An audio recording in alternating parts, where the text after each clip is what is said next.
अस्सलाम वालेकुम दोस्तों, जो लोग सऊदी में अपना नया पासपोर्ट बनाते हैं, चाहे ईसीआर टू एसएनआर या रिन्यूअल कराते हैं, छोटी सी गलती की वजह से उसे एयरपोर्ट से वापस कर दिया जाता है। अगर आप सऊदी में पासपोर्ट नया इशू कराते हैं तो पुराना पासपोर्ट को साथ में क्यों रखना होता है? अगर आप सऊदी से छुट्टी जाते हैं, आपका वीजा स्टैंप है, पासपोर्ट लॉस हो जाता है, तो इस केस में आपको क्या करना चाहिए और नकल मालूमात क्या होता है और पासपोर्ट बनाने से पहले किन बातों का हमें ध्यान देना चाहिए, ऐसे बहुत से आप लोगों के सवाल हैं। तो इस वीडियो में आप लोगों को मैं जवाब देने वाला हूं। तो इस वीडियो को एक अभी से लाइक कर दीजिए और चैनल पे पहली बार देखें तो सब्सक्राइब कर लीजिए।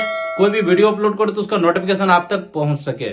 सबसे पहला नंबर, सऊदी में अगर आप काम करते हैं, अपने पासपोर्ट को ईसीआर टू एसएनआर कराते हैं, तो इस कंट्री में आपको 3 साल तक स्टे करना लाजिम है। जरूरी नहीं कि 3 साल तक आपको लगातार यहाँ पे रहना है। जब भी आपका वीजा स्टैंपिंग होता है तो स्टैंपिंग के बाद जो बीच में आप ये 2 महीने 3 महीने की छुट्टी भी चले जाते हैं 2 साल पे, तो उस डेट को भी काउंट किया जाता है, उस डेट को नहीं काटा जाता है। तो 3 साल तक आपका यहाँ पे होना चाहिए। उसके बाद आपका पासपोर्ट ईसीआर टू एसएनआर हो जाएगा। अगर आपका 3 साल कंप्लीट नहीं हुआ, आपको सऊदी में आए हुए 1 या 1.5 साल हो रहा है, इस बीच में अगर आपका पासपोर्ट लॉस हो जाता है, आप जाकर के डुप्लीकेट पासपोर्ट इशू कराते हैं, तो उसके बाद आपका ईसीआर टू एसएनआर भी हो जाएगा और ओरिजिनल पासपोर्ट जो दूसरा है वो भी इशू हो जाएगा। जब भी आप फॉर्म को फिलअप कराते हैं तो आप उस टाइम कह सकते हैं कि मुझे ईसीआर टू एसएनआर भी कराना है, तो वो अपडेट कर देगा। इनका कोई एक्स्ट्रा अलग से चार्ज नहीं होता है। सऊदी में जब भी हम अपना पासपोर्ट को बनवाते हैं तो बनवाने के बाद इंडिया में एक पुलिस वेरिफिकेशन जाता है और आप लोगों का सवाल होता है कि वेरिफिकेशन अगर फेल हो जाए क्या पासपोर्ट नहीं मिलेगा?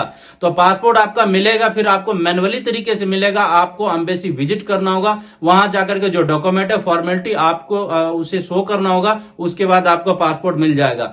जब हमारा पासपोर्ट सऊदी में बन जाता है तो बनने के बाद अगर हम इंडिया सफर करते हैं, अब ध्यान नहीं देते हैं कि अपने पासपोर्ट को नकल मालूमात कराना, तो एयरपोर्ट से वापस कर दिया जाता है।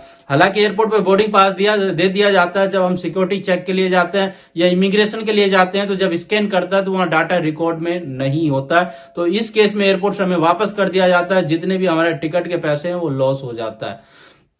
तो इसके लिए क्या है कि जब भी आपका पासपोर्ट बनता है तो उसे नकल मालूमात कराना बेहद जरूरी है। नकल मालूमात कराने के लिए जवाजात में जाके कराना होता है, अफसर के जरिए, ऑनलाइन नहीं होता है। इसके लिए कोई भी सऊदी जाकर के करवा सकता है। जरूरी नहीं है कि जो आपका कफिल है वही जाके नकल मालूमात करा, कोई भी करा सकता है।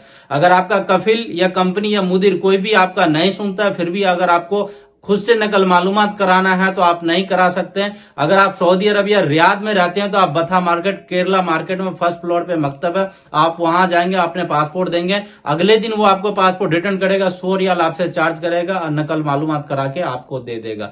सोचा जाए तो अगर हम सऊदी में पासपोर्ट बनाते हैं तो 2 पुलिस वेरिफिकेशन होता है, एक इंडिया में एक सऊदी में। हालांकि सऊदी में पुलिस वेरिफिकेशन नहीं होता है। जो कफिल या कंपनी की मुदीर है वो फॉर्मेलिटी के लिए जवाजात में जाके इसे अपडेट कराना होता है, उसे कहते हैं नकल मालूमात। जब तक आप नकल मालूमात नहीं कराएंगे तो आप इस कंट्री से नहीं जा सकते। अगर आप गलती से चली भी गए तो वापसी इस कंट्री में आप एंट्री नहीं कर सकते। अभी 2 या 3 दिन पहले हाल ही में कोई मेरा यार दोस्त है, उन्होंने बताया कि वो छुट्टी जा रहा था और एयरपोर्ट से उसे वापस कर दिया गया क्योंकि नकल मालूमात की वजह से नकल मालूमात नहीं हुआ था। और आप लोगों का यह भी सवाल होता है कि 2 पासपोर्ट साथ में हमें क्यों रखना चाहिए? 2 पासपोर्ट साथ में इसलिए रखना चाहिए कि जो हमारा दूसरा पुराना पासपोर्ट होता है, पुराना पासपोर्ट को कैंसिल कर दिया जाता है। कैंसिल का स्टैंप लगा हुआ आप लोग देख सकते हैं रेड कलर का, तो इसे कैंसिल कर दिया जाता है और इसके ऊपर वीजा लगा होता है। वीजा देखने के लिए इमिग्रेशन वाले वीजा को देखते हैं, उसके बाद ही क्लियर करते हैं। जो नया पासपोर्ट है, नया पासपोर्ट के ऊपर फिर वो स्टैंप लगाते हैं। और सबसे अच्छी और खुशी की बात क्या है कि जब भी हम पासपोर्ट को इशू कराते हैं ना, ये हमारा नया पासपोर्ट आप लोग देख सकते हैं, इस पे बिल्कुल साफ क्लियर तरीके से लिखा है सऊदी अरबिया रियाद एम्बेसी में इस पासपोर्ट को इशू किया गया और ये पासपोर्ट इंडिया न्यू दिल्ली में इशू किया गया। तो इनसे क्या होता है कि जब भी हम इंडिया जाते हैं और किसी अदर कंट्री का वीजा लगाते हैं तो वीजा लगाने में आसान हो जाता है और वीजा आसान तरीके से लग जाता है। अगर इंडिया से बाहर का किसी अदर कंट्री का स्टैंप लग जाता है और अदर कंट्री में हमारा पासपोर्ट बन जाता है तो। और दोनों पासपोर्ट साथ में रखना बेहद जरूरी है। अगर आप दोनों पासपोर्ट साथ में नहीं रखेंगे तो ये आपके लिए ज्यादा प्रॉब्लम हो जाएगा। और कुछ भाइयों का यह भी सवाल था कि मैं सऊदी से इंडिया छुट्टी पे आ गया हूं और जिस पासपोर्ट पे मेरा वीजा स्टैंप था वो पासपोर्ट मेरा खो गया, यानी लॉस हो गया।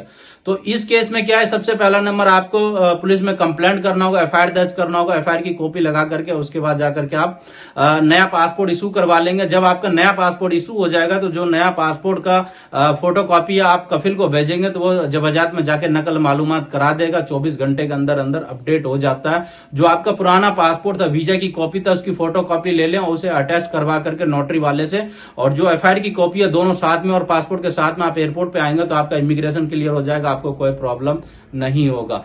और जो लोग सऊदी में काम कर रहे हैं उनका कहना है कि कफिल, ये कंपनी मेरा पासपोर्ट ले लिया है, मैं वहां से भाग गया हूं, मैं नया पासपोर्ट बनवाना चाहता हूं, किस तरह ओरिजिनल बन सकता है। ओरिजिनल पासपोर्ट बनाने के लिए आपका जो इकामा है वो वैलिड होना चाहिए, और जवाजात में जाके पहले आपको कंप्लेंट करना होगा, वहां से आपको वर्गा मिलेगा, उस वर्गा को ले जाकर एम्बेसी में जमा करना होगा, फिर जाके आपका ओरिजिनल पासपोर्ट बनेगा। अगर आप पुलिस कंप्लेंट नहीं करते हैं तो आपको व्हाइट पासपोर्ट मिलेगा, एग्जिट करके आपको इस कंट्री से भेज दिया जाएगा, इंडिया में जाके आप पासपोर्ट बनवा सकते हैं। तो ये पासपोर्ट का सीन यूं इस तरह से है। अगर आप लोग भी किसी भी कंट्री में काम करते हैं तो आप लोगों के लिए पासपोर्ट बेहद जरूरी है, और पासपोर्ट की जो नकल मालूमात है ये भी बेहद जरूरी है। तो इनके ऊपर आप लोगों का बहुत से सवाल था, तो मुझे लगा कि आप लोगों के लिए एक कंप्लीट वीडियो बनाना चाहिए। अगर और भी आप लोगों का कोई सवाल है तो आप मुझे कमेंट कर सकते हैं। तो हमेशा की तरह इस वीडियो के डिस्क्रिप्शन बॉक्स में इंस्टाग्राम और ट्विटर का लिंक दे दिया हूं। तो मिलते हैं आप लोगों से किसी नेक्स्ट वीडियो में और किसी नेक्स्ट अपडेट के साथ। तब तक के लिए खुदा हाफिज।